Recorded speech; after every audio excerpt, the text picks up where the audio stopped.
నమస్తే అండి. ఈరోజు మనం ఒక పేషెంట్ గురించి మాట్లాడుకుందామండి ఈ వీడియోలో. ఒక పేషెంట్ అనుభవం అంటే జనరల్‌గా అతను పేషెంట్ అనే దానికంటే engaged individual, teenager, IIT ranker, top most IIT ranker, ఒక పెద్ద కాలేజ్‌లో, కార్పొరేట్ కాలేజ్‌లో చదవటం, తను ర్యాంక్ సాధించుకోవటం, ఒక మెట్రోలో ఐఐటీలో చదవటం అనేది జనరల్‌గా మంచి ఇది. సో ఆ పిల్లోడికి జనరల్‌గా వాళ్ళు ఏంటంటే ఇప్పుడు ఉన్న మీడియా వలన కానీ, లేదంటే మీడియా అంటే ఇప్పుడు ఉన్న యూట్యూబ్ సొసైటీ అంటే ఈ నాలెడ్జ్ వలన ఎక్కువగా అతను వీడియోస్ చూడటం, ఈ పాన్ వీడియోస్ అవి ఎక్కువ చూడటం, దానివలన అతను ఏదో సైకలాజికల్గా ఎఫెక్ట్ అవ్వటం, అతను మన దగ్గర తీసుకురావటం. అంటే బేసిక్గా అతను ఏంటంటే అతనికి ఉన్న భయం ఏంటంటే టెస్టోస్టెరాన్ హార్మోన్ లోపం ఏమన్నా వచ్చిందా, బయట సొసైటీకి టెస్టోస్టెరాన్ వీడియోస్ ఎక్కువగా చూసి సో అతను ఆ మెరిటోరియస్ ర్యాంకర్ ఒకేసారి డల్ అయిపోయి తన యాక్టివిటీస్ ఏవైతే ఉన్నాయో ఆ యాక్టివిటీస్ కూడా స్లో డౌన్ అయిపోయి తను ప్రాపర్గా తన కాన్సన్ట్రేట్ చేయలేకపోవడం, చదువు మీద కాన్సన్ట్రేట్ చేయలేకపోవటం, గ్రాడ్యువల్గా ఒక రకమైన వ్యాక్యూమ్లోకి వెళ్ళిపోవటం, డిప్రెషన్లోకి వెళ్ళిపోవటం అనేది ఆ పిల్లల్లో నేను చాలా క్లియర్గా గమనించానండి. అంటే అసలు ఎందుకు ఇది వచ్చింది అంటే బేసిక్గా అతనికి ఉండే ఫీలింగ్స్ ఏమైనా తగ్గిపోయినాయా, సెక్షువల్ ఫీలింగ్స్ ఏమైనా తగ్గిపోయినాయా, లిబిడో అంటే సెక్షువల్ డిజైర్ ఏమైనా తగ్గిపోయిందా, అంటే అతను ఏదైతే ఏజ్ ప్రకారంగా ఉన్నాడో అతను ప్రాపర్గా ఇచ్చేయలేడు. అంటే అసలు ఆ ఏజ్లో అతను ఇన్ని ఆలోచించాల్సిన అవసరం లేదు. అంటే తను బాగా సొసైటీలో సెట్ అయిపోయి బాగా చదువుకుని అంత మెరిటోరియస్గా ఉన్నవాడు, తను బాగా ఒక కెరియర్, ఒక బ్రైట్ ఫ్యూచర్ డెవలప్ చేసుకోవాల్సిన ఏజ్లో ఇట్లాంటి అన్నీ మనం అతను అన్వాంటెడ్గా నాలెడ్జ్ ఏదైతే ఉందో అన్వాంటెడ్ నాలెడ్జ్ అనేది తనకు సంబంధం లేని పరిజ్ఞానం ఏదైతే ఉందో తను తీవ్ర స్థాయిలో అతను ఎక్స్పోజ్ అయ్యి ఆ వీడియోస్ చూస్తూ ఉండి తనకి నిజంగా ఏదైనా టెస్టోస్టెరాన్ హార్మోన్ తగ్గిపోవడం వల్ల డిప్రెషన్లోకి వెళ్ళిపోయి గ్రాడ్యువల్గా అతని కెరియర్ గ్రాఫ్ అనేది డౌన్ అవ్వడం జరిగిందండి.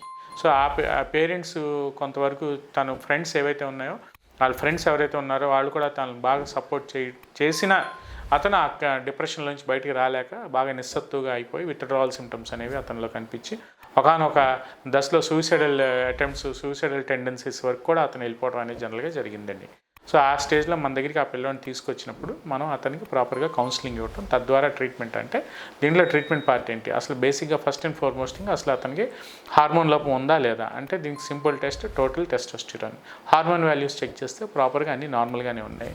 ఏదైతే మనకు ఆ ఏజ్లో 21-22 ఇయర్స్ ఏజ్లో 600 to 700 ng/dl అనేది నార్మల్గా మనం పరిగణిస్తామండి. సో అతనికి ఆ హార్మోన్ వాల్యూస్ ఎలా ఉన్నాయి అనేది చూసుకుని సో తద్వారా మనం అతనికి హార్మోన్ వాల్యూస్ అనేవి నార్మల్గానే ఉన్నాయి. సో ఇప్పుడు అతను మనకి ఏం చేయాలి, సో కొంతమంది ఏంటంటే రియల్గానే హార్మోన్ వాల్యూస్ అనేవి తగ్గిపోతూ ఉంటాయి. సో అతను నార్మల్గా ఉన్న ఇండివిజువల్ ఏంటంటే అతను హెల్దీయే, కానీ అతనికి ఒక రకమైన భయం, డిప్రెషన్, ఒక రకమైన నిస్సత్తు, ఒక రకమైన withdrawal symptoms from the society.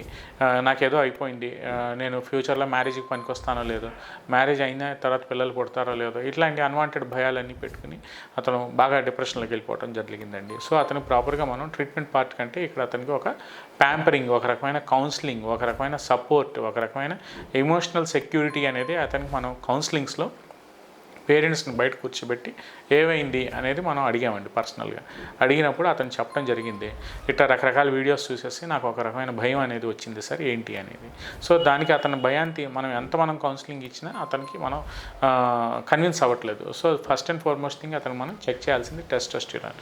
Total testosterone check చేసినప్పుడు అది నార్మల్ వాల్యూస్లో 600 to 700 ng/dl అనేది నార్మల్గానే మనకి రిపోర్ట్లో రావడం జరిగిందండి. సో అక్కడ నుంచి మనం ఒక రకమైన సపోర్ట్ ప్రాపర్గా కూర్చోబెట్టి, బాబు ఇది అసలు నువ్వు భయాన్ని లోపల ఆలోచించుకుని ఎక్కువ చేసుకుని దాన్ని పెద్దది చేసుకుని ఎంత దూరం తెచ్చుకున్నావు, సో ఇదేమీ లేదు. సో ప్రాపర్గా ఎవ్రీ వీక్ మనం అతన్ని మన క్లినిక్ పిలిపించుకుని ప్రాపర్గా మనం అతనికి కౌన్సిలింగ్ ఇవ్వడం జరిగిందండి.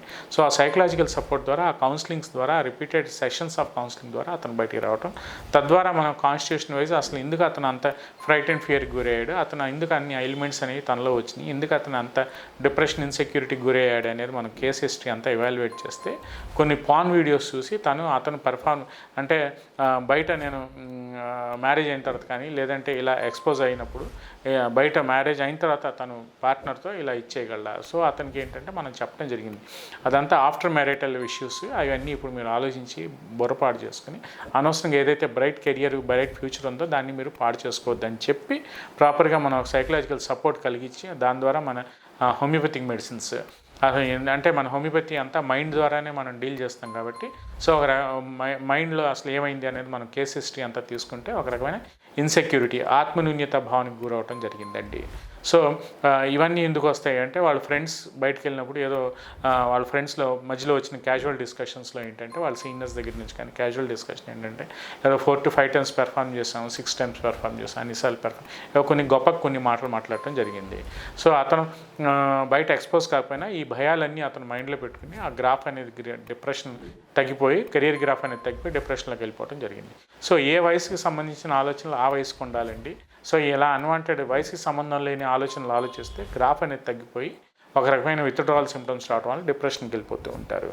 సో ఇవన్నీ మనం ఇవాల్యుయేట్ చేసుకుని ప్రాపర్గా అసలు మనం కేస్ హిస్టరీ అనేది తీసుకుని ఒక 4 to 5 months అనేది మనం ప్రాపర్గా కేస్ తీసుకుని మనం మెడిసిన్స్ అనేది ఒక 4 నుంచి 5 నెలల పాటు వాడిపించుకుంటే గ్రాడ్యువల్గా ప్రాపర్ కౌన్సిలింగ్స్, ప్రాపర్ సెషన్స్తో మనం అతన్ని ఆ డిప్రెషన్లోకి బయటికి తీసుకురాగలిగామండి. మళ్ళీ అతను బ్రైట్ కెరియర్, బ్రైట్ ఫ్యూచర్, మళ్ళీ అతను గ్రాడ్యువల్గా అతను బ్రైట్ స్టూడెంటే కాబట్టి మళ్ళీ మోటివేట్ చేసుకుని గ్రాడ్యువల్గా డిప్రెషన్ నుంచి బయటకు వచ్చాడు. నమస్తే.